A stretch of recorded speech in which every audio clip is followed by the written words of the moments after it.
நிலத்தடி நீரை அளவின்றி உறிஞ்சுவதால் டெல்லி, சென்னை உட்பட நாட்டின் 5 மெட்ரோ நகரங்கள் நிலம் உள்வாங்கும் பிரச்சினையை எதிர்கொள்வதாக அதிர்ச்சிகர தகவல்கள் வெளியாகியுள்ளன. நிலத்தடி நீரை அளவின்றி உறிஞ்சுவதால் டெல்லி, சென்னை உட்பட நாட்டின் 5 மெட்ரோ நகரங்கள் நிலம் உள்வாங்கும் பிரச்சினையை எதிர்கொள்வதாக அதிர்ச்சிகர தகவல்கள் வெளியாகியுள்ளன.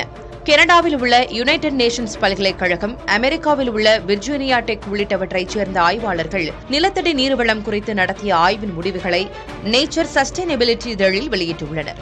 இந்தியாவில் 2015 முதல் 2023 ஆண்டு வரை செயற்கைக்கோள் மற்றும் ரேடார் தரவுகள் அடிப்படையில் இந்த ஆய்வை நடத்தியுள்ளனர். இந்த ஆய்வின்படி நிலத்தடி நீரை அளவின்றி உறிஞ்சுவதால் சென்னை, டெல்லி, மும்பையில் உள்ள 2406 கட்டடங்கள் நிலம் உள்வாங்கி சேதமடையும் அபாயத்தில் உள்ளன. இந்த நிலை இன்னும் 50 ஆண்டுகளுக்கு நீடித்தால் சென்னை, டெல்லி, மும்பை, கொல்கத்தா, பெங்களூரு ஆகிய நகரங்களில் மேலும் 23,529 கட்டடங்கள் சேதமடையும். இந்த ஆய்வுகளின்படி ஆண்டுதோறும் சராசரியாக 4 மில்லிமீட்டர் அளவுக்கு நிலம் உள்வாங்குகிறது. இந்த நகரங்களில் வசிக்கும் மக்களில் சுமார் 1.9 மில்லியன் மக்கள் இந்த பாதிப்பை எதிர்கொள்ளக்கூடும்.